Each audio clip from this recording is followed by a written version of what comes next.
Hi all welcome to Blasters arena. Indian super ലീഗിൻ്റെ കാര്യത്തിൽ ഒരു വ്യക്തത ഇതുവരെ വന്നിട്ടില്ല. അതുകൊണ്ട് തന്നെ ഒഡീഷ FC പുതിയ ഒരു നയം സ്വീകരിച്ചിരുന്നു. അതായത് താൽക്കാലികമായി കൊണ്ട് പ്രവർത്തനങ്ങൾ എല്ലാം സസ്പെൻഡ് ചെയ്യുകയാണ് ചെയ്തിട്ടുള്ളത്. താരങ്ങളുടെയും സ്റ്റാഫുകളുടെയും എല്ലാം കോൺട്രാക്റ്റ് അവർ സസ്പെൻഡ് ചെയ്തിരുന്നു. ഓഗസ്റ്റ് 5-ാം തീയതി മുതലാണ് ഇത് നിലവിൽ വരിക. ആ മാർഗം മറ്റു 2 ക്ലബ്ബുകൾ കൂടി സ്വീകരിച്ചിട്ടുണ്ട്. അതിൽ ഒരു ക്ലബ്ബ് കേരള ബ്ലാസ്റ്റേഴ്സ് ആണ് എന്ന റൂമർ പുറത്തേക്ക് വന്നിരുന്നു. ഒഫീഷ്യൽ കൺഫർമേഷൻ ഒന്നും വന്നിരുന്നില്ല. ഇപ്പോൾ ഇതാ മാർക്കസ് മെർഗുലാവോയും ധനഞ്ജയും ഒക്കെ ഇക്കാര്യത്തിലുള്ള ഒരു അപ്ഡേറ്റ് നൽകിയിട്ടുണ്ട്. കേരള ബ്ലാസ്റ്റേഴ്സ് ആ ഒരു നയം സ്വീകരിക്കുന്നില്ല എന്നുള്ളത് വ്യക്തമായി കഴിഞ്ഞിട്ടുണ്ട്.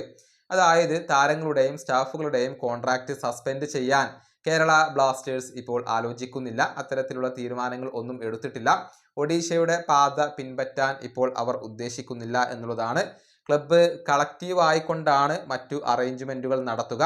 അതായത് സ്റ്റാഫുകളും അതുപോലെ തന്നെ താരങ്ങളും ക്ലബ്ബും ഒക്കെ ഒരുമിച്ച് നിന്നുകൊണ്ടാണ് പ്രവർത്തിക്കുക. താൽക്കാലികമായി കൊണ്ട് പ്രവർത്തനങ്ങൾ സസ്പെൻഡ് ചെയ്യില്ല എന്നുള്ളത് ഉറപ്പായി കഴിഞ്ഞിട്ടുണ്ട്. ധനഞ്ജയാണ് ഇക്കാര്യം റിപ്പോർട്ട് ചെയ്തിട്ടുള്ളത്.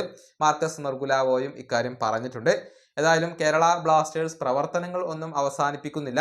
പക്ഷേ നിലവിൽ ആ ഒരു ക്ലാരിറ്റിക്ക് വേണ്ടി കാത്തിരിക്കുകയാണ്. അതിനുശേഷമാണ് ട്രാൻസ്ഫർ നീക്കങ്ങളും മറ്റു കാര്യങ്ങളുമൊക്കെ നടപ്പിലാക്കുക. ക്ലാരിറ്റി ലഭിക്കുന്നത് വരെ കേരള ബ്ലാസ്റ്റേഴ്സ് നീക്കങ്ങൾ ഒന്നും നടത്തില്ല എന്നുള്ളത് നേരത്തെ തന്നെ ഉറപ്പായി കഴിഞ്ഞ കാര്യമാണ്. ഈ വീഡിയോ അവസാനിപ്പിക്കുന്നു. അടുത്തൊരു വീണ്ടും കാണാം.